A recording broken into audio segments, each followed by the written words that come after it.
కాశ్యపాన్వయ సంజాతం నారాయణ పదాశ్రితం శ్రీమన్నారాయణం వందే యతీశ్వర శ్రియాజుషం. అస్మద్ గురుభ్యో నమః.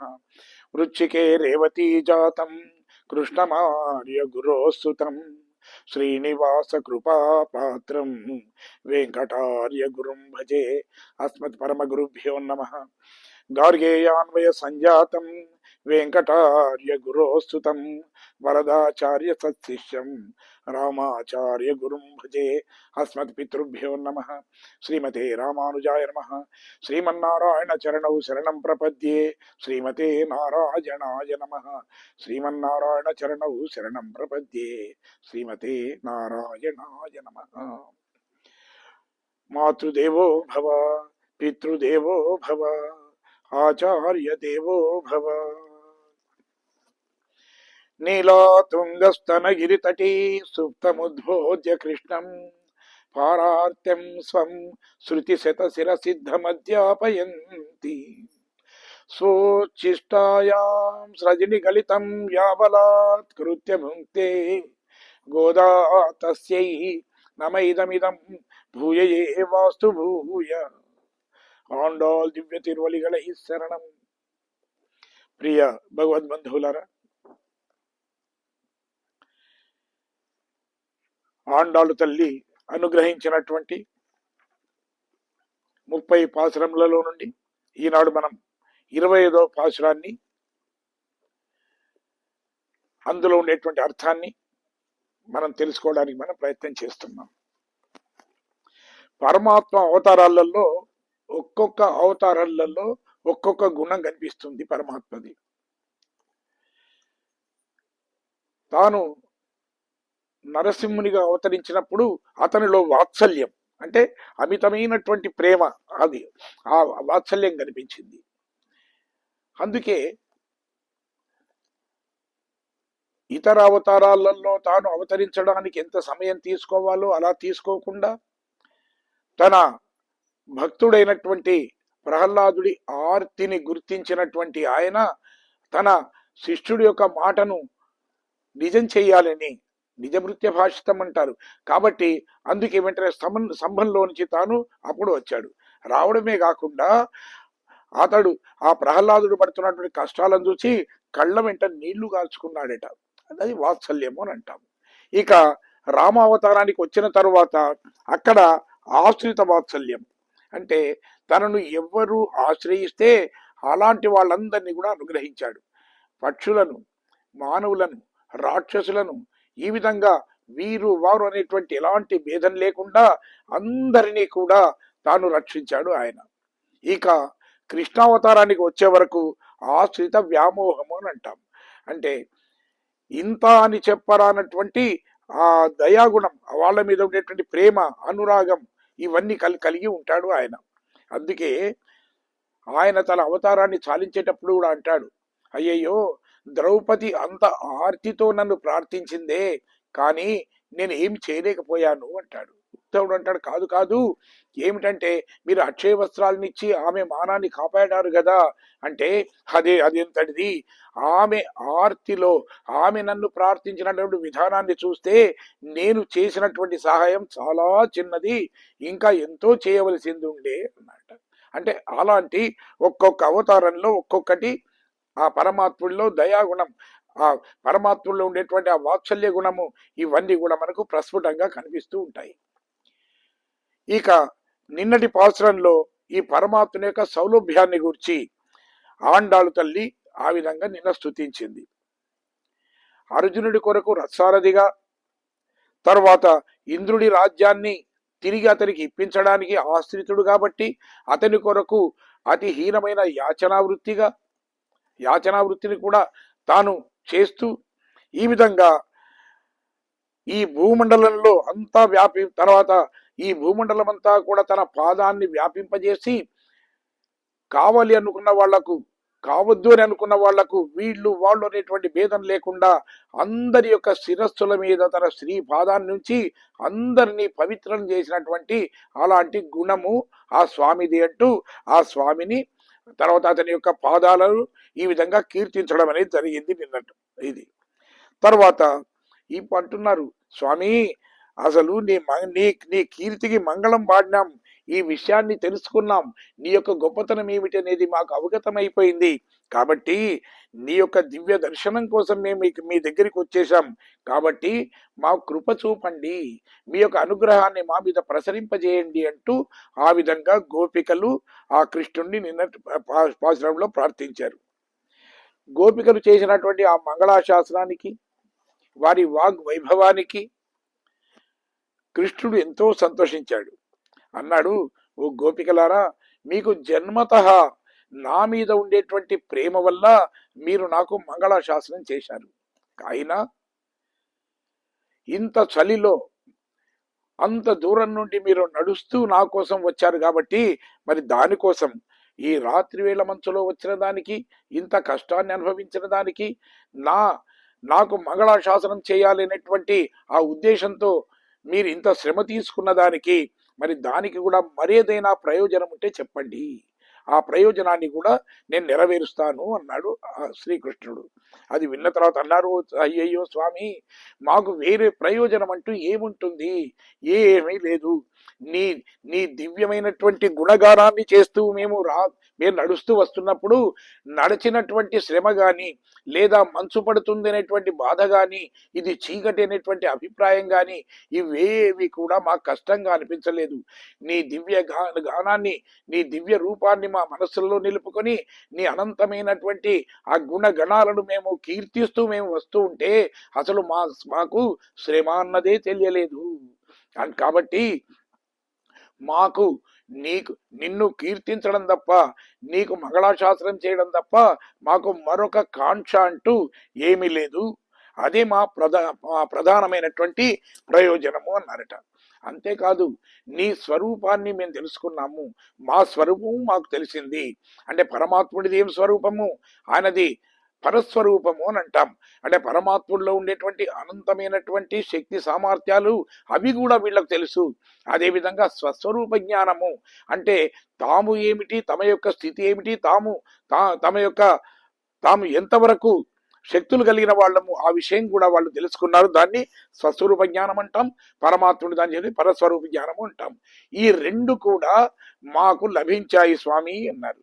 అంటే భగవత్ ప్రాప్తికి మనకు చెప్పాడు భగవద్గీత లోపల కృష్ణ పరమాత్మ, కర్మయోగము, జ్ఞానయోగము, భక్తి యోగము, వీటితో పాటుగా పరమాత్ముడి యొక్క అవతార రహస్యం తెలుసుకోవడం కూడా, దానివల్ల కూడా మనకు మోక్షం కలుగుతుంది అని చెప్తాడు పరమాత్ముడు.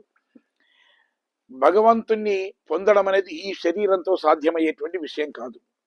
అది కేవలం వైకుంఠానికి వెళ్ళినప్పుడు, అంటే పరమపదానికి వెళ్ళినప్పుడు మాత్రమే సాధ్యమవుతుంది ఎవరికైనా. అందుకే ఇక్కడ ఉండేటువంటి సాధు పుంగవుల మీద ఉండేటువంటి ప్రేమ వల్ల పరమాత్ముడు ఏం చేస్తాడు, అప్పుడప్పుడు ఈ లోకంలో అవతరిస్తూ ఉంటాడు. ఎందుకంటే వాళ్లకు తన దివ్య దర్శనాన్ని ఇచ్చి వాళ్లను పునీతులను చేయడానికే కాకుండా వాళ్లకు ఆనందాన్ని కలిగించడానికి ఈ లోకానికి వస్తూ ఉంటాడు. అయితే ఆ పరమాత్ముడు అసలు అవతరించినప్పుడు ఎలా ఉంటాడు, మనలాగే పుడతాడు, మనలాగే పెరుగుతాడు, మనలాంటి చేష్టలే కనిపిస్తూ ఉంటాయి. దానివల్ల అందరూ కూడా ఆ అవతార రహస్యాన్ని తెలుసుకోలేకుండా వాళ్ళు ఏం చేస్తారు, అగ్నిలో పడినటువంటి మిడతల్లాగా కొందరు ఆ అవతార రహస్యాన్ని, అవతార విధానాన్ని తెలుసుకోక వాళ్ళు నాశనం అయిపోతారు. అంటే శిశుపాలుడు, దత్తభక్తుడు, ఇలాంటి వాళ్ళు, వీళ్ళందరూ కూడా కృష్ణుడు చేసేవన్నీ కూడా గారడి విద్యలు అనుకున్నారే గాని అతడు పరమాత్ముడు అనేటువంటి ఆ విశ్వాసాన్ని వాళ్ళు కలిగి ఉండలేదు. కాబట్టి వాళ్ళు ఆ విధంగా నాశనం అయిపోయారు వాళ్ళందరూ. అంటే భగవంతుని తత్వం మనకు తెలియాలి అని అంటే మనకేమిటి అంటే శమము దమము కావాలి అంటారు. అంటే అంతర్ ఇంద్రియ నిగ్రహము, బాహ్య ఇంద్రియ నిగ్రహము అనేది ఇవి కావాలి అంటారు. అంటే మనకు ఉండేటువంటి ఏమిటి చూస్తుంటే మనకు కన్ను, ముక్కు, చెవి, తర్వాత నాలుక, చర్మము, ఇవన్నీ కూడా ఇవేమిటి అంటే బాహ్యం కల్పించేటువంటి ఇంద్రియాలు. ఇవన్నీ కూడా బాహ్యేంద్రియాలు అంటాం మనం ఇవి. అయితే ఈ ఇంద్రియాల వల్ల మనకు కొన్ని రకాలైనటువంటి కోరికలు ఉద్భవిస్తూ ఉంటాయి. అంటే మితిమీరినటువంటి చాపల్యం వల్ల ఈ ఇంద్రియ నిగ్రహం అనేది కోల్పోయితే దానివల్ల మనకు అనేక అనర్థాలు వస్తాయట. ఒక్కొక్క ఇంద్రియ చాపల్యం వల్ల ఒక్కొక్క జాతి అంతరించిపోయింది అంటారు పెద్దలు. ఉదాహరణకు చూడండి, కన్నుంది. ఈ కన్నుకు ఏమిటి అంటే ఎదుట కనిపించిన దేన్నైనా ఇది చూడడానికి ఉపకరిస్తుంది. దానికి ధర్మము అధర్మం అనేటువంటి విచక్షణ కూడా లేదు. ఏదైనా కానీ అది చూడాలి అనుకుంటుంది. ఆ విధంగా కన్ను చూడడం వల్ల ఉండేటువంటి మనస్సు అనేది ప్రేరితమవుతుంది. ఆ మనస్సు అనేది అది ఎటువైపున వెళ్ళితే ధర్మం వైపు వెళితే ధర్మ కార్యము, అధర్మం వైపు వెళితే అధర్మ కార్యాలు చేయడం అనేది పరిపాటిగా మారుతుంది. అయితే ఈ విధంగా మనస్సు చెప్పిన దానికి వశమైపోయినటువంటి శరీరం కూడా తాను చేయకూడనటువంటి దుష్ట కార్యాలు చేసి దానివల్ల అది నష్టపోతుంది. ఉదాహరణకు చూడండి, దీపాన్ని చూసినటువంటి మిడతలు ఏం చేస్తాయంటే అవి ఎగిరి వస్తాయి, వచ్చేసి ఆ దీపాన్ని ఆర్పాలి అని చూస్తాయి. తనకంటే మొదలు వచ్చినటువంటి ఆ మిడతలు రెక్కలు ఆ కాలిపోయి కిందపడి ఆ విధంగా అటు ఇటు కొట్టుకుంటున్నటువంటి విషయాన్ని కూడా గ్రహించవు. అవి కేవలం వాటి దృష్టి ఒకటే, ఆ కనిపిస్తున్నది అది పండు అనో లేదా దాన్ని ఆర్పాలనో ఏదో ఒక ఉద్దేశంతో వచ్చి అవన్నీ కూడా నాశనం అయిపోతాయి. ఈ విధంగా మిడతలు ఈ విధంగా నశించిపోవడానికి కారణం ఏమిటి అంటే దానికి ఉండేటువంటి దృష్టి. ఎంత దూరం నుండైనా కానీ ఆ కాంతిని అది పసిగడుతుంది, వచ్చి నాశనం అయిపోతుంది. ఇక ముక్కు, ఇది వాసనను గ్రహిస్తుంది. ఈ వాసన వల్ల ఏమవుతుంది, మన మనస్సు ప్రేరేపితమవుతుంది. ఈ మనస్సు వల్ల ఏమవుతుంది, ఈ దేహం అనేది కూడా తన స్వాధీనాన్ని తప్పుతుంది. అందుకనే చూడండి, ఎలుకలు కానీ పందికొక్కులు కానీ ఇవేం చేస్తాయి, ఎక్కడో ఉన్నటువంటి వాసనను గమనించి వచ్చి అక్కడ ఉండేటువంటి బోనులో పడతాయి. అవి పడి ఆ విధంగా అవి నాశనం అయిపోతుంటాయి. అది పోని అంత దాని తర్వాత పోని చెవి. చెవి అంటే ఏమిటి, శబ్దాన్ని వింటుంది. ఇది శ్రావ్యమైనటువంటి లేదా తనకు నచ్చినటువంటి శబ్దాలను విన్న తర్వాత అది చెవి ద్వారా వెళ్ళి ఆ మనస్సు అనేది ఒక ఉద్వేగాన్ని పొందుతుంది. కాబట్టి అది శరీరం మీద ప్రతిబింబిస్తుంది. అది అందుకే చూడండి, ఒక జింకలను ఎవరైనా వేటాడేవాడు ఏం చేస్తాడంటే శ్రావ్యమైనటువంటి సంగీతాన్ని వినిపిస్తాడు. అది విన్నటువంటి జింకలు ఆ చుట్టుపక్కల ఉండేటువంటి పరిసరాలను కూడా మరిచిపోయి అవి తెలియకుండా వచ్చి ఆ వేటగాడు పన్నినటువంటి ఉచ్చులు అవి పడిపోతాయి. ఆ విధంగా అంతేకాకుండా చూడండి, పులులు కానీ తర్వాత ఇవి ఏం చేస్తాయి, మేకల అరుపులు అవి విని అవి బోనులో ఉన్నాయన్నటువంటి విషయాన్ని కూడా గ్రహించకుండా ఆ బోనులో వచ్చి ఆ విధంగా అవి బందీ అయిపోతాయి. కాబట్టి దానికి కూడా ఆ చెవి వల్ల కూడా అలాంటి నష్టం అనేది కొన్ని జాతులు పొందుతూ ఉంటాయి. ఇక నాలుక, దీన్ని రసేంద్రియము అంటాం. దీనికి రుచి కావాలి, కానీ మన శరీరానికి పడుతుందా పడదా, ఇది యోగ్యమా అయోగ్యమా, హితమా అహితమా, దానికి ఏమీ తెలియదు. నోట్ల పడ్డ రుచి అనిపించిందంటే చాలు కడుపులోకి వేసేస్తుంది. దానివల్ల ఏమవుతుంది, మనకు అనేకమైనటువంటి రోగాలు అవి రావడానికి మనకు ఆస్కారంగా ఉంటుంది. పోనీ మన విషయం వదిలిపెడితే చేపలకు ఏమిటంటే వాటికి ఈ రుచి మీద ఉండేటువంటి ధ్యాస ఎక్కువ. కడుపు నిండుగా ఉన్నప్పటికీ కూడా జాలరివాడు వేసినటువంటి ఎర దాన్ని చూచి వచ్చి దాన్ని తిని ఆ విధంగా దానికి ఆ గాలానికి చిక్కి అవి కూడా నాశనం అయిపోతూ ఉంటాయి. ఇక స్పర్శ, ఈ స్పర్శ వల్ల ఏమిటి, ఏనుగులను పట్టేవాడు ఏం చేస్తాడంటే ఒక ఆడ ఏనుగు బొమ్మను చేసి పెడతాడు. పెట్టి తర్వాత దాన్ని అక్కడ పెట్టి దాని ముందుగా ఒక పెద్ద గోయిని తవ్వుతారు. తవ్వేసి దాని మీద సన్నని కట్టెలు పెట్టి అది ఏర్పడకుండా పైన మట్టిని కప్పుతారు. కట్టిన తర్వాత అప్పుడు ఎప్పుడైతే ఆ విధంగా ఒక మగ ఏనుగు అనేది ఆడ ఏనుగును చూసిందో, సాధారణంగా ప్రపంచంలో ఉండేది ఏమిటి, ఆడవాళ్ల పట్ల మగవాళ్ళు, మగవాళ్ల పట్ల ఆడవాళ్ళు ఎట్లా ఆకర్షితులవుతారో జంతువులు కూడా అంతే. కాబట్టి ఈ మగ ఏనుగు ఆ విధంగా కనిపిస్తున్నటువంటి ఆడ ఏనుగును చూసి తన తన అదుపు తప్పి అంత తెలివితేటలు కలది అయినప్పటికీ కూడా వచ్చేసి ఆ కర్రల మీద తాను కాలు పెట్టి అందులో కూలిపోతుంది. ఆ విధంగా దాన్ని కొంతకాలం దాన్ని ఆహారం లేకుండా ఉంచి ఆ తర్వాత అంకుశంతో దాన్ని లొంగ తీసుకొని దానికి ఉండేటువంటి దంతాలు పెకిలించి వేస్తారు. ఈ విధంగా ఇంద్రియ నిగ్రహము అనేది మనకు లేనప్పుడు ఏమవుతుంది, దానివల్ల అనేకమైనటువంటి అనర్థాలు కలుగుతాయి. ఇవన్నీ కూడా ఇది. కాబట్టి జ్ఞానులైన వాళ్ళు ఎవరైతే ఉన్నాడో వాళ్లకు ఈ పరమాత్మ మనుష్య రూపంలో ఉన్నప్పటికీ కూడా అతన్ని గుర్తించగలుగుతారు.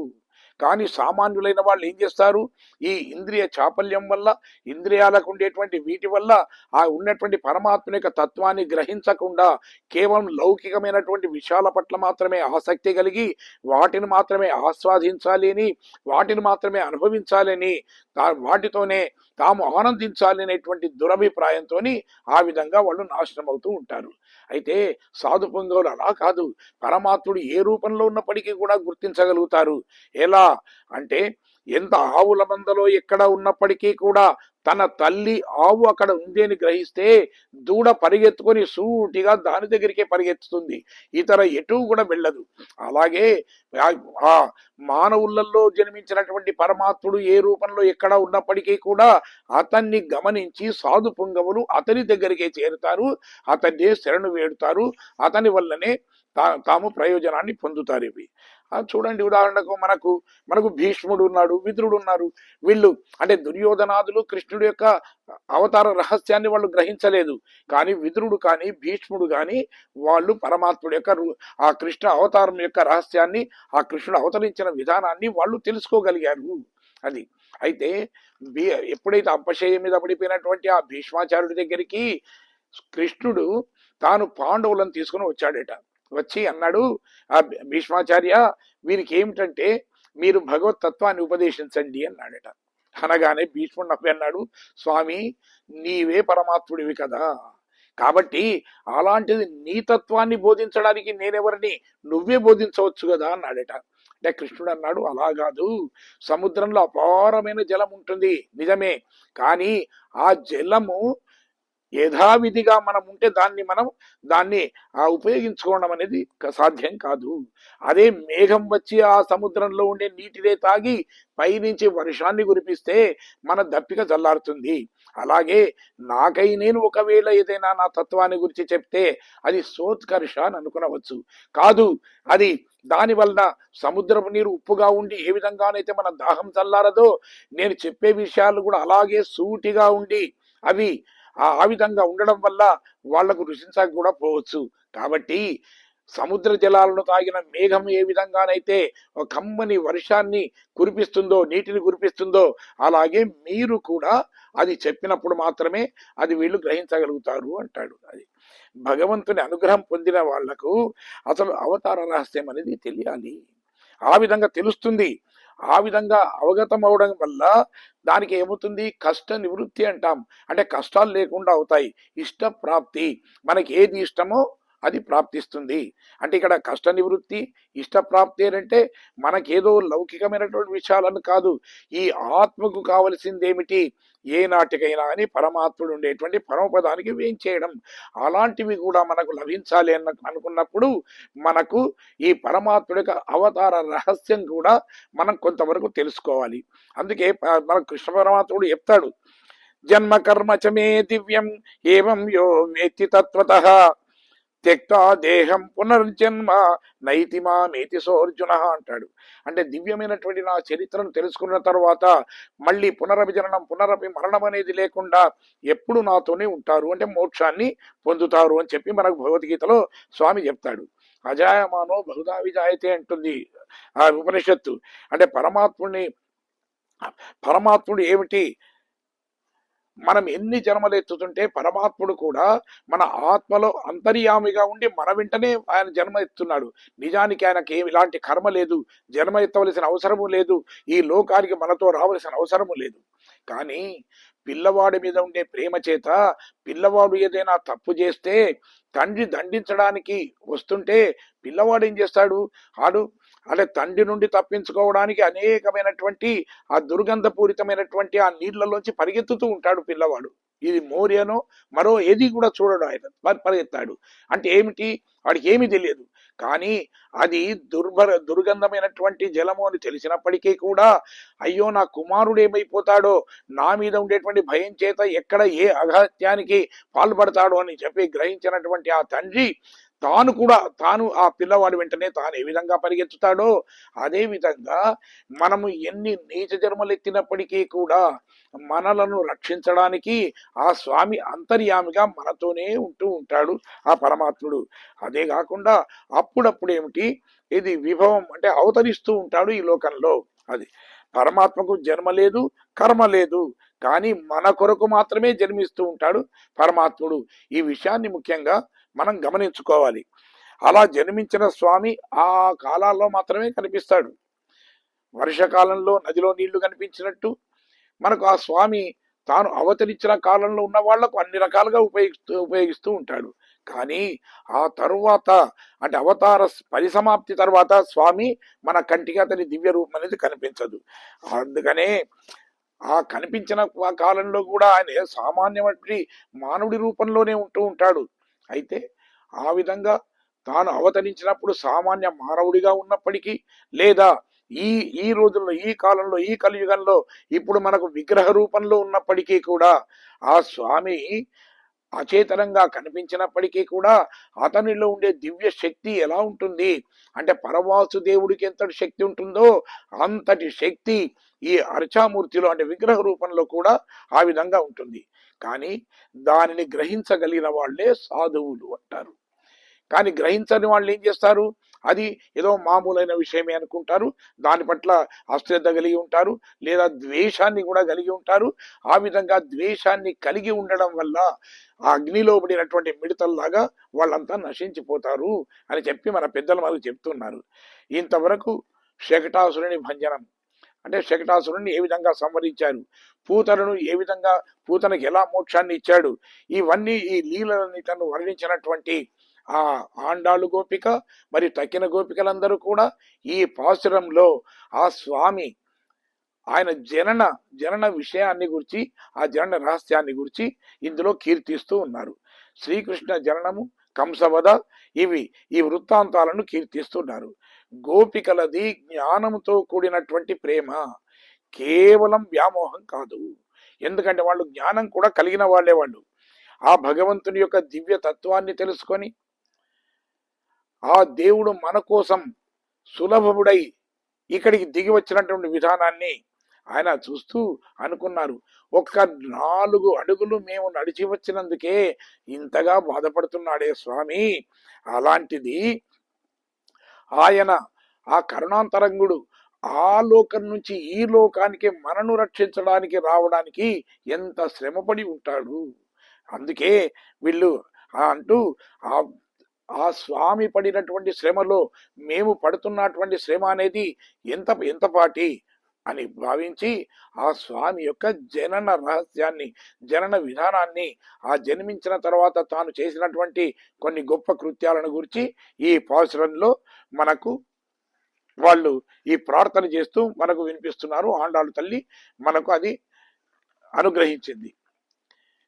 ఒరుత్తి మగనాయ్ పిరందు ఓరి రవిల్ ஒருத்தி மகனாய் ஒளித்து வளர தரிக்கிலானாகித்தான் தீங்கு நினைந்த கருத்தை பிஜப்பித்து கஞ்சின் வயிற்றில் நெருப்பென்ன நின்ற நெடுமாலே உன்னை அருத்தித்து வந்தோம் பறை தருதியாகில் திருத்தக்க செல்வமும் சேவகமும் யாம் பாடி வருத்தமும் தீர்ந்து மகஜிந்தேலோரெம்பாவாய்.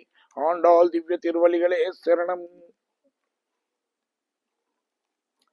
ఒరుత్తు మగనాయ్ పిరందు అంటున్నారు. అంటే ఒరుత్తు అంటే ఒక ఆమెకు, మగనాయ్ అంటే కుమారుడై, పిరందు అంటే జన్మించిన అంటున్నారు. ఒక ఆమెకు కుమారుడిగా జన్మించిన అని చెప్తున్నారు. అంటే దేవికి ఆ కృష్ణ పరమాత్ముడు తాను కుమారుడై జన్మించినటువంటి ఆ విధానాన్ని వీళ్ళు ఆ ఘట్టాన్ని ముందుగా కీర్తిస్తూ ఉన్నారు. దశరథుడు వ్రతాలు చేశాడు, తనకు ఆ పరమాత్ముడు జన్మించాలి లేదా పుత్ర సంతానం కలగాలి అని చెప్పి అనేక యజ్ఞాలు చేశాడు. చేసి ఆ 4 పిల్లలను కన్నాడు ఆయన. కానీ 4 కలిసి తపస్సు చేసి ఒక కుమారుని కన్నారు. ఎవరా 4? ఒకటి దేవకి వసుదేవులు. వీళ్ళు తమకు పరమాత్ముడు కావాలని చెప్పి అనుకోవడం, అలాగే మరి అదృష్టాన్ని అది కూడా నందుడు, యశోద, వీళ్ళు అంటే 4 కలిసి ఒక్క కుమారుడు ఆ విధంగా జన్మించాడు. భగవంతుని అవతారాలలో అసలు భగవంతుని కన్న తల్లులలో అందరికన్నా అదృష్టవంతులు ఎవరయ్యా అంటే దేవకీ దేవి అంటారు. అలాంటి తల్లి మరొకరు ఉండరట. ఎందుకంటే కౌసల్యకు కూడా పరమాత్ముడు జన్మించాడు శ్రీరామచంద్రుడుగా. కానీ ఎలా జన్మించాడు? సామాన్యమైనటువంటి మానవుడిగా జన్మించాడు. కానీ దేవికి అలా కాదు. శంఖ చక్ర గదాధర, శంఖము చక్రము గదాధర పద్మము ఇవన్నీ ధరించి ఆ వైకుంఠంలో స్వామి ఎలా ఉంటాడో అలాంటి దివ్యమైనటువంటి రూపంతో ఏ రూపం కూడా మారకుండా వచ్చి ఇక్కడ వచ్చి ఆ విధంగా జన్మించాడు. ఎప్పుడు అలాంటి జననము ఎప్పుడు పరమాత్ముడు ఎక్కడ అవతరించలేదు అది. కాబట్టి ఆ విధంగా జన్మించినటువంటి అతన్ని చూచిన తర్వాతనే ఉపసంహార విశ్వాత్మన్ హదో లోకమలౌకికం శంఖ చక్ర గదా పద్మ శ్రియాజుష్టం చతుర్భుజం అంటారు. అంటే దేవకీ పుత్రుడు అని అనిపించుకోవడమే ఆయన ఘనతగా భావించాడట పరమాత్ముడు. పూజ్యురాలైన దేవి యొక్క పేరు చెప్పకూడదు అని చెప్పి వాళ్ళు అందుకే ఒరుతి ఒక ఆమె అంటున్నారు. అంటే మన పెద్దలు ఏం చెప్తున్నారంటే అతి పాపాత్ములైన వాళ్ళ పేరు కూడా మనం ఎత్తుకోకూడదు, చాలా పుణ్యాత్ములైనటువంటి వాళ్ళ పేరు కూడా మనం పలకకూడదు. మనం లౌక్యంగా కూడా చూడండి, బయట మనం ఏదైనా ఒక పెద్ద మనుషులు ఎవరైనా ఉంటే అమ్మ అంటాం, ఏదో అంటాం, కానీ ఆ పేరు పెట్టి మాత్రం పిలవం వాళ్ళను. అలాగే ఇక్కడ కూడా ఈ ఆండాళ్ళు తల్లి ఆ విధంగా పరమాత్ముడికే జన్మ ఇచ్చినటువంటి పరమ సాధ్వీమణి కాబట్టి, ఆమె పరమ పవిత్రురాలు కాబట్టి, చాలా అదృష్టవంతురాలు కాబట్టి ఆమెను దేవకీదేవి అని పేరు పెట్టి పిలవకుండా ఒక ఆమె అని చెప్పి ఆ విధంగా అంటుంది. అయితే ఆమె తనకు పరమాత్ముడు జన్మించాలని కోరితే తాను గజేంద్రుడి కొరకు లేకపోతే ప్రహ్లాదుడి కొరకు సాక్షాత్కరించినటువంటి ఆ స్వామిలాగా ఒకేసారి వచ్చి ఆమె ముందు ప్రత్యక్షం కాలేదట. ఆమె గర్భవాసంలో 12 నెలలు ఉండి ఒక సామాన్యమైనటువంటి శిశువు ఏ విధంగా అన్ని క్లేశాలు అనుభవిస్తాడో ఆ విధంగా అనుభవించి చివరకు దేవకి గర్భం నుండి తాను అవతరించాడు, తాను జన్మించాడు ఆయన. అయితే ఇక్కడ ఏమిటి, అనుకోగానే ఎదురుగా ప్రత్యక్షమైన దానికన్నా తాను కష్టపడి సంపాదించుకొని కష్టపడి తాను కనడం వల్ల దేవికి మరింతగా ఆనందం అనేది కలుగుతుంది అని చెప్తారు. అయితే మరి శ్రీరాముడు ఏం చేశాడు అంటే తాను పితృవాక్య పరిపాలన చేశాడు. కానీ ఎప్పుడు చేశాడు? విద్యాబుద్ధులు నేర్చుకొని తరువాత లేదు నీవు అరణ్యవాసానికి వెళ్ళాలి అని చెప్పి ఆయన కోరినందుకు, ఆయన కోరిక తీర్చడానికి ఆయన అరణ్యవాసానికి వెళ్ళాడు. అంటే పితృవాక్య పరిపాలన చేశాడు. కానీ కృష్ణుడు అలా కాదు. తాను పుట్టగానే ఆయన ఉపసంహరణ అంటే నీ యొక్క ఈ రూపాన్ని ఉపసంహరించుకో అని అనగానే వెంటనే తన రూపాన్ని మార్చేసుకొని ఆయన తండ్రి ఆజ్ఞను పరిపాలించాడు. ఆయన ఓరి రవిల్ ఒరిత్తి మగనాయ్ ఒళిత్తు వలరా అంటారు. అంటే ఆ రాత్రి కూడా సాటి లేనిది, అద్వితీయమైనది అంటారు. ఎందుకంటే అది సామాన్యమైనటువంటి రాత్రి. అలాంటి రాత్రులు మళ్ళీ మళ్ళీ వస్తాయా? ఎందుకంటే ఆ రాత్రి ఎలాంటిది? శ్రీకృష్ణుడు అవతరించినటువంటి రాత్రి. ఈ జగత్తును తాను రక్షించడానికి, దుష్ట శిష్ట రక్షణ చేయడానికి తాను చెరసాలలో అవతరించినటువంటి రాత్రి అది. తర్వాత పరత్వంతో అవతరించిండు, శంఖ చక్రాలతో జన్మించాడు. అంతకుముందు అలాంటి అవతారాలు ఎప్పుడు కూడా స్వామికి లేవు. అంతేకాకుండా చెరసాలలో ఉన్నటువంటి ఆ తల్లిదండ్రి యొక్క సంఖ్యలు ఉంటాయే అవి వాటిని తొలగించినటువంటి రాత్రి. ఆ దివ్య తేజస్సుతోని అక్కడ ఉండేటువంటి చీకటిని పారద్రోలినటువంటి రాత్రి. యమునా నది ఉధృతంగా ప్రవహిస్తుండి కూడా చివరకు ఈ స్వామి వస్తున్నాడంటే రెండుగా చీలి వారికి దారినిచ్చినటువంటి రాత్రి. కంసవదకు నాంది పలికినటువంటి రాత్రి. కాబట్టి ఆ రాత్రిని కూడా, అది సామాన్యమైన రాత్రి కాదు అంటూ ఆ రాత్రిని కూడా వీళ్ళు స్తుతిస్తూ ఉన్నారు. సామాన్య సంసారులు అనుభవించేటువంటి ఆనందం పొందేటువంటి ఒక అవకాశం అనేది పాపం ఆ యశోదకు లేకపోయింది. ఎందుకంటే పుట్టగానే అదే రాత్రి అప్పుడే వేరే చోటికి బిడ్డడుగా వెళ్ళిపోయాడు ఆయన. కృష్ణుడు జన్మించిన సమయంలో కుంభవృష్టి కురుస్తుందట. అయితే అంటారు, ఏంటండి పరమాత్ముడు ఈ లోకంలో అవతరిస్తే అంతగా ఆ మేఘాలకు ఎంత ధైర్యం, అవి వచ్చి అంతగా ఆ విధంగా కురుస్తాయా అనంటే దానికి కారణం మన పెద్దలు చమత్కారంగా చెప్పారు. ఏం లేదు, ఓసారి మేఘాలు వెళ్ళి పరమాత్ముడిని అడిగాయట, స్వామి మేము లోకానికి ఇంత ఉపకారం చేస్తున్నాం కానీ మాకేం గుర్తింపు లేదు కదా, మరి మాకు గుర్తింపు వచ్చేట్టుగా చేయండి అన్నారట. సరే ఏం లేదులే, నేను త్రేతాయుగంలో శ్రీరామచంద్రుడుగా, తర్వాత ద్వాపర యుగంలో కృష్ణుడుగా జన్మిస్తాను, మీలాంటి వర్ణం కలిసి జన్మిస్తాను కాబట్టి నన్ను మేఘవర్ణుడు అని పిలుస్తారు. కాబట్టి ఆ విధంగా మీకు చిరస్థాయిగా మీ కీర్తి ఉండిపోతుందిలే అన్నాడట. అయితే రాముడిగా జన్మించినప్పుడు ఎప్పుడు జన్మించాడు? చైత్రమాసంలో జన్మించాడు. సాధారణంగా చూడండి, చైత్రమాసంలో మేఘాలు ఎప్పుడు కూడా రావు అవి. కాబట్టి అసలు రాముడు ఆ విధంగా మరి తాను అన్న రీతిగా తమ వంటి వర్ణంతో జన్మించాడా లేదా తెలుసుకోవడానికి వాటికి అవకాశం లేకపోయింది, వచ్చి చూడలేకపోయాయి. కానీ కృష్ణుడు ఎప్పుడు జన్మించాడు? శ్రావణంలో జన్మించాడు. కాబట్టి మేఘాలన్నీ ఒక్కసారిగా అవన్నీ వచ్చేసి ఆ ఆ వసుదేవుడు ఈ విధంగా ఆ కృష్ణుడిని తాను తీసుకొని గంపలో పెట్టుకుని ఆ యమునా నదిని దాటుతూ ఉంటే ఆ పైన ఉండేటువంటి మేఘాలన్నీ కూడా స్వామిని చూస్తూ, ఆహా ఎంత అందంగా ఉన్నాడు, కాబట్టి మాకు చిరస్థాయిగా ఉండేటువంటి కీర్తి ప్రతిష్టలను ఈయన కలిగించేట్టుగా మేఘవర్ణుడుగా జన్మించాడు అనేటువంటి ఆనందంతో ఆనంద బాష్పాలు రాల్చాయి. కానీ అది ఏదో అహంకారంతోనో దాంతోనో ఆ విధంగా వర్షించడం కాదు అంటారు. ఎందుకు మరి? అంతేకాకుండా మరొక విషయాన్ని కూడా మనం గమనిస్తే, అసలు మనం పరలోకానికి వెళితేనేమో పరమాత్ముడికి దగ్గరగా ఉంటాం. అంతేకాకుండా పరమాత్ముడు అనుభవించేటువంటి అన్ని సుఖాలు కూడా తనతో పాటుగా అందరికీ కూడా అనుభవించేట్టుగా చేస్తాడు ఆయన. అదే పరమాత్ముడు మనల్ని ఉద్ధరించడానికి ఈ లోకానికి వచ్చాడు అనుకోండి, అప్పుడు ఏం చేస్తాడు? పరమాత్ముడు కష్టపడాలి. మనం ఎన్ని కష్టాలు పడుతుంటామో పరమాత్ముడు కూడా అన్ని రకాలైనటువంటి కష్టాలు అవన్నీ కూడా ఆయనకు కూడా తప్పవు. కాబట్టి ఇక్కడ ఏమిటి? పరమాత్ముడు ఈ లోకానికి వచ్చేశాడు. వస్తే ఇక్కడ ఏమిటి? ఆయనకు కూడా కష్టాలే. బిడ్డ పుట్టినాడు అన్నటువంటి సంతోషం కూడా ప్రకటించడానికి వీలు లేకపోయింది ఆ దేవకి వసుదేవులకు. తర్వాత తాను పుట్టగానే కనీసం ఒక సామాన్యమైనటువంటి బాలుడు ఏ విధంగానైతే ఆ ఏడుస్తాడో అలా ఏడ్చే అవకాశం కూడా పరమాత్ముడికి లేకుండా పోయింది. మనం ఈ లోకంలో జన్మించడం వల్ల పరమాత్ముడికి దూరం అవుతాం.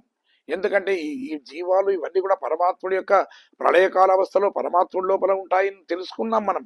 కాబట్టి ఈ లోకానికి మనం కర్మవశాత్తు ఈ లోకంలో మనం జన్మించినప్పుడు పరమాత్ముడికి దూరంగా అవుతాం. అదే పరమాత్ముడు ఈ లోకంలో జన్మిస్తే పరమాత్ముడికి దగ్గరగా అవుతాం మనం. అంటే పరమాత్ముడే మన దగ్గరికి వస్తాడు.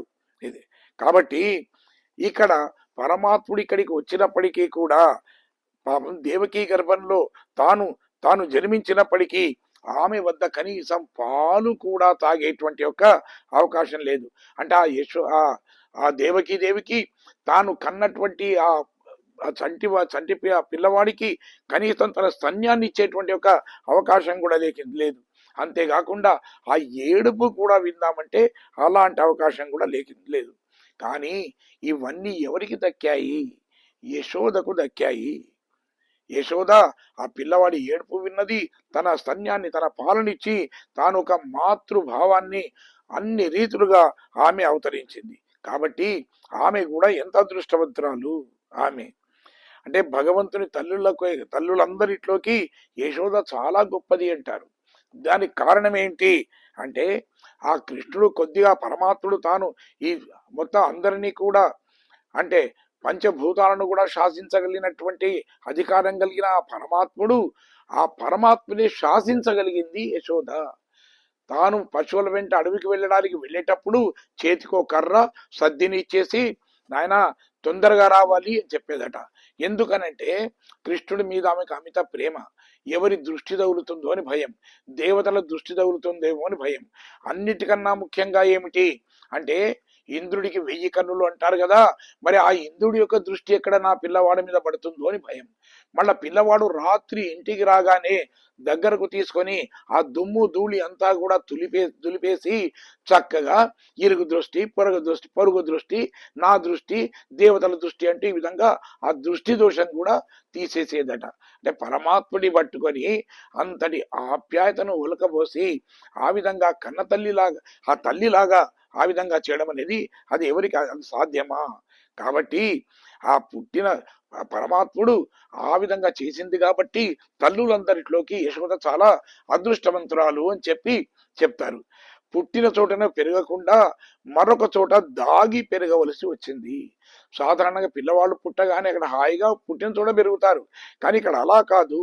ఎందుకు అంటే పూతన పూతన వంటి అలాంటి రాక్షసులు ఇది కృష్ణుణ్ణి తాము ఎక్కడ సంహరిస్తారో అని భయపడి వాళ్ళ కంటపడకుండా తాను బయట పిల్లవాడు పుట్టాడు, తన పిల్లవాడు అని చెప్పి అందరికీ చూయిస్తూ ఆనందించడానికి బదులుగా రహస్యంగా ఉంచవలసి వచ్చింది ఆ యశోదకు.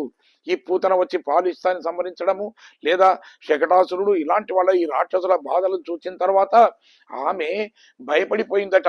అయ్యో నా పిల్లవాడికి ఎక్కడ ఆపదగలుగుతుందో అని చెప్పి పిల్లవాడిని దాచిపెడుతూ పెంచవలసినటువంటి స్థితి ఏర్పడింది. ఓసారి పరమేశ్వరుడు వచ్చాడట నేను చూస్తాను అని, కానీ అతని రూపాన్ని చూసిన తర్వాత యశోద అనుకుంది, ఇంత భయంకరమైన రూపాన్ని చూచి నేనే భయపడుతున్నాను, మరి పిల్లవాడు ఎక్కడ జరుచుకుంటాడు అని చెప్పి చూపించనుందట. చూడాలి అన్నాడు శంకరుడు, చూపించనుంది ఈమె. చివరకు ఒకే రకంగా పట్టుబడితే ఆ మధ్యవర్తులు వచ్చి చెప్పడం వల్ల ఒక పరద గట్టి ఆ పరద చాటుకు దీపాన్ని పెట్టి అక్కడ ఒక పాత్ర లోపల నూనెను పెట్టి ఆ నూనెలో కృష్ణుడి యొక్క ముఖం కనిపించేట్టుగా చేసి బయట ఉండేటువంటి శంకరుడు ఆ నూనెలో ఆ చిన్నవాడి ఆ ముఖాన్ని చూసేట్టుగా ఏర్పాటు చేసిందట. అంటే ఆ విధంగా దేవతలకు కూడా తన పిల్లలు చూస్తే ఎక్కడ జరుచుకుంటాడో పిల్లవాడు అంటూ ఆ దేవతలకు కూడా దర్శనం అయ్యేది కాదట. అయితే మరి ఇక్కడ ఇద్దరు అదృష్టవంతులే కదా, ఇటు దేవకి అదృష్టవంతురాలే, తర్వాత ఇటు యశోద అదృష్టవంతురాలే. ఎందుకంటే అలాంటి పరమాత్ముడికే తన కడుపులో జన్మ ఇచ్చింది దేవకి, అలాంటి పరమాత్ముడి తన కనుసన్నలలో పెంచింది యశోద. కాబట్టి ఇద్దరు అదృష్టవంతులే.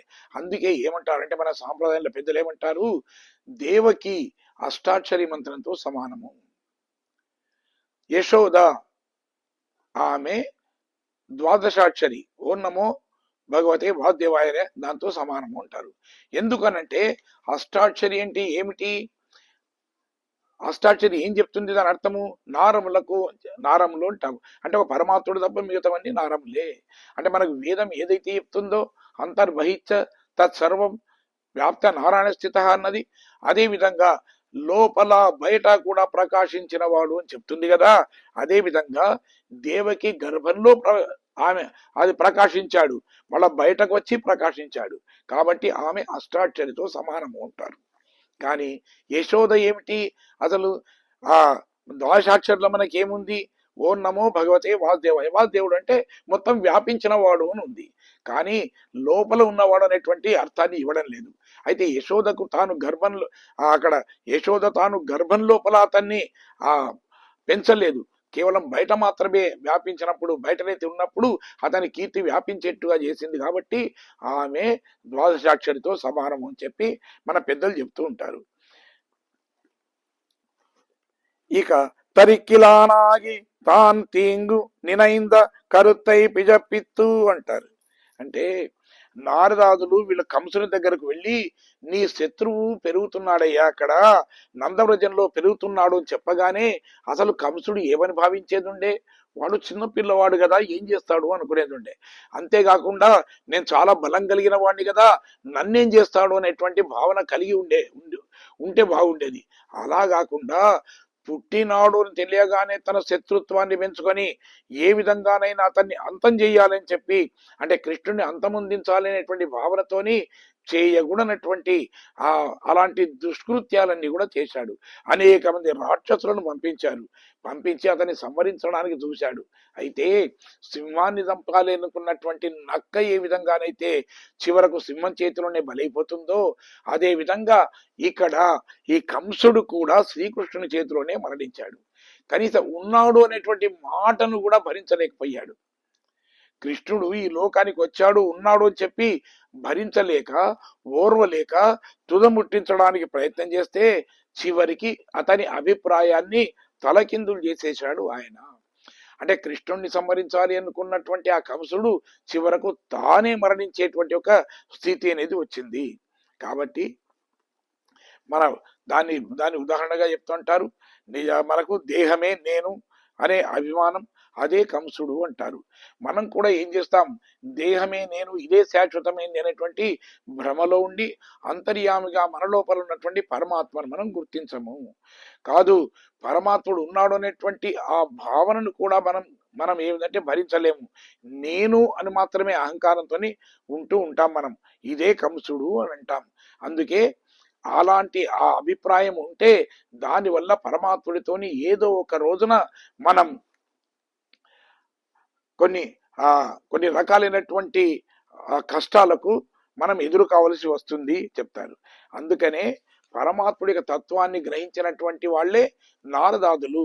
వీళ్ళందరూ కూడా పరమాత్ముడు ఉన్నాడు అని చెప్పి పరమాత్ముని కీర్తిస్తూ వాళ్ళ జీవితాలను వాళ్ళు ఆనందమయం చేసుకున్నారు వాళ్ళు. ఇక ఇక్కడ దీనైందా అన్నారు. అంటే తలపెట్టిన అనుటల్లో తలపెట్టడం అంటే ఏమిటి అంటే ఒక రహస్యం కనిపిస్తుంది మనకు. మాటలతో దూషించిన, చేతలతోని మనం ఏదైనా చేసినప్పటికి కూడా పరమాత్ముడు దాన్ని పట్టించుకోడట. దాన్ని పోనీలే అనుకుంటాడు. ఒక పిల్లవాడు ఏదైనా తప్పు చేస్తే తల్లిదండ్రులు ఏ విధంగా క్షమిస్తారో అలాగే అనుకుంటాడట. కానీ ఎప్పుడైతే మనస్సు లోపల అంటే తమను తిట్టినా కొట్టినా ఏ విధంగా పిల్లవాడు ఏం చేసినప్పటికీ కూడా తల్లిదండ్రి భరించినట్టు పరమాత్ముడు భరిస్తాడు. కానీ తాను రక్షించాలి అనుకున్నప్పుడు ఏం చేస్తాడు పరమాత్ముడు, మన మన మన మాట చాలు పరమాత్ముడికి. మన మాట అంటే చాలు, స్వామి నువ్వు వచ్చి రక్షించాలంటే రక్షిస్తాడు. కానీ శిక్షించాలి అనుకున్నప్పుడు నీవు పైకి ఎన్ని మాటలు మాట్లాడినా ఏం చేసినా దానికన్నా నీ మనస్సులో ఏముందనే దాన్ని గ్రహిస్తాడు.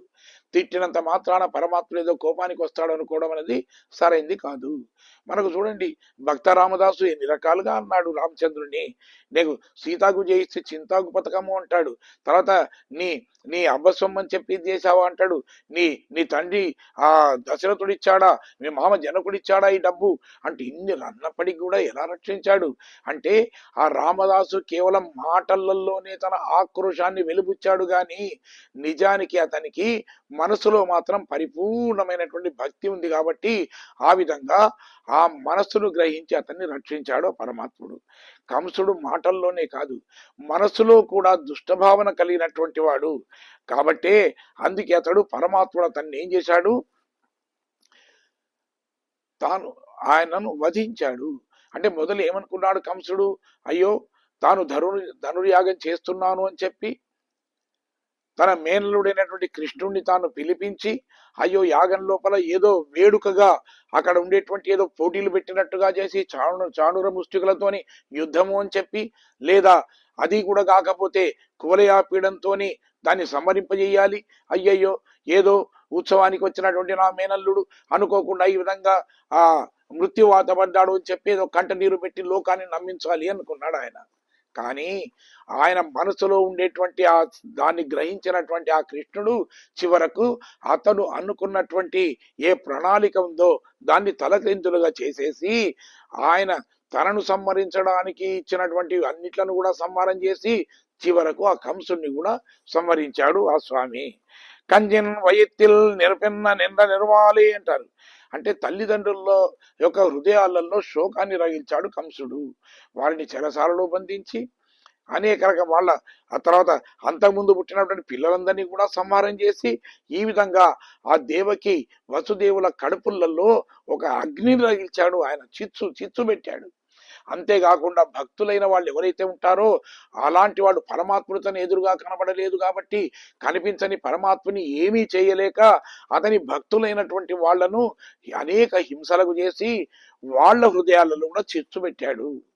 కాబట్టి ఆ విధంగా తన తల్లిదండ్రి కడుపులో అదే తర్వాత అక్కడ ఉండేటువంటి సత్పురుషుల యొక్క కడుపులో పెట్టినటువంటి ఆ చిచ్చును అదే చిచ్చును ఈ కంసుని కడుపులో వచ్చేట్టుగా చేశాడట. ఎందుకంటే నిరంతరం కూడా ఆ ఆవేదన భరించలేక కృష్ణుడు అనుకుంటూ అతన్ని ఈ విధంగా చేస్తూ చివరకు ఆ చిచ్చు వల్లనే ఆ అభిమానం వల్లనే ఆ దురభిమానం వల్లనే ఆయన మరణించాడు. ఆ విధంగా చేశాడు ఆయన. కాబట్టి ఉన్నై ఎరుత్తిత్తు వందోం అంటారు. అంటే గోపికలను చూసినట్టు కృష్ణుడు అన్నాడు, మీకు నేను ఏం చేయాలో చెప్పండి అన్నాడట. దానికి గోపలు అన్నారు, స్వామి నీవు మా కొరకు జన్మించవలసిన అవసరం లేదు, లేదా కంసుడి లాంటి క్రూరులు ఎవరైనా ఉంటే వాళ్లను సంహరించవలసిన అవసరం కూడా లేదు. లేదు, నీ యొక్క లీలలను చూడడానికి నిన్ను శ్రమ పెట్టాలని కూడా మేము అనుకోవడం లేదు. కానీ ఒక్కటి, నీ దర్శనం కావాలి మాకు, నీ దివ్య దర్శనం ఇస్తే చాలు మాకు. నిన్ను కోరని వారికి కూడా నీ దివ్య దర్శనం ఇచ్చి వారిని నీ వైపు తిప్పుకొనుటకే కదా నీవు ఆ వైకుంఠం నుండి లోకానికి వచ్చేసావు స్వామి. పరై తరుతి ఆకిల్ అన్నారు. అంటే శ్రీకృష్ణుడు గోపికలను పరీక్షించి అన్నాడట, నిన్న పరై అనేటువంటిదో అది వాద్యం కావాలి అన్నారు కదా, మరి ఈ రోజు నీ దర్శనమే చాలు అంటున్నారు, మరి మీ మాటలు పరస్పర విరుద్ధంగా నాకు కనిపిస్తున్నాయి కదా అన్నాడు. దానికి గోపికలు అన్నారు, స్వామి ఫలసిద్ధి అనేది కేవలం నీ సంకల్పమే ప్రధానం. ఏదైనా ఫలితాన్ని పొందాలి అంటే నీ సంకల్పం ప్రధానం, కానీ మా కోరిక అనేది ప్రాధాన్యత కాదు. మేం కోరిందల్లా లభిస్తుందా? నీవు అనుకున్నప్పుడే కదా వస్తుంది. ఆనాడు భరతుడు నీవు రావాలని కోరినంత మాత్రాన రామచంద్రుడిగా నీవు వెళ్ళి నీ రాజ్యాన్ని స్వీకరించావా? నీ పాదుకలను ఇచ్చి పంపించావు కదా. అలాగే మేము ఏదైనా కోరినంత మాత్రాన దాన్ని నీవు ప్రసాదిస్తావు అని కూడా అనుకోవడానికి వీల్లేదు కదా. కాబట్టి ఎక్కడైనా పరమాత్ముడి సంకల్పమే ప్రాధాన్యత గాని ఆ భక్తుల కోరికలు అనేది అవి ప్రాధాన్యం కావు అన్నారు. తిరుత్తక్కువ సెల్వము సేవకము యాంపాడి వరుత్తమం తీరిందు మగజిందు అన్నారు. అంటే లోకంలో వాళ్ళందరూ కూడా ఈ లక్ష్మీదేవిని పొందాలని చెప్పి ఆశిస్తారు, కానీ ఆ లక్ష్మీదేవి ఏం చేసింది, నిన్ను పొందాలని చెప్పి తప్పించి ఆమె నిన్ను పొందడానికి ఆమె ప్రయత్నం చేసింది. అందుకే నీవు సామాన్యుడు కాదు స్వామి, నువ్వు స్త్రీ అంటారు. అంటే లక్ష్మీకే లక్ష్మీవి నువ్వు, మా అమ్మ లక్ష్మీదేవికే నువ్వు లక్ష్మీవి నువ్వు. ఆమె కోరిన సంపద కలిగిన వాడివి స్వామి, అదే మాకు ఆనందం, నీవు హాయిగా ఉండడమే మాకు ఆనందం అంటూ దేవతల్ని రక్షించగలిగినటువంటి వీరత్వం కలిగిన వాడివి కదా. దేవతలకు మాకు గల విరోధులందరినీ కూడా అంతమొందించి అటు దేవతలకైనా ఇటు మాకైనా గాని ఆనందాన్ని సమకూర్చేవాడివి కదా. పెద్దల అనుమతి లేక ఇంతకాలం నీ దర్శనానికి మాకు జాప్యం కలిగింది, అంటే ఆలస్యమైంది చూడడానికి. కానీ ఈ రోజైనా గాని నీ నీ దగ్గరికి వచ్చి నీ దివ్యమైనటువంటి రూపాన్ని చూచి నీ జన్మను కీర్తించడం వల్ల, మా నీ వీరత్వాన్ని పాడడం వల్ల మా జన్మ ధన్యమైపోయింది స్వామి. మాలో ఉండేటువంటి అన్ని సంశయాలు, అన్ని కష్టాలు ఇవన్నీ కూడా మటుమాయమైపోయాయి. మేము చాలా భాగ్యవంతులమయ్యాం, మేము చాలా ధనవంతులమయ్యాము అంటూ ఈ నామ సంకీర్తనలో ఉండేటువంటి వైశిష్ట్యాన్ని అందించింది ఆండాళ్ళు తల్లి ఈనాటి పాసురంలో. సరే, ఆ విధంగా మా తర్వాత జరిగినటువంటి విషయాన్ని మనం రేపటి మన పాసురంలో మనం తెలుసుకోవడానికి మనం ప్రయత్నం చేద్దాం. జై శ్రీమన్నారాయణ. మంగళం కౌశలేంద్రాయ మహనీయ గుణాత్మనే చక్రవర్తి తనూజాయ సార్వభౌమాయ మంగళం.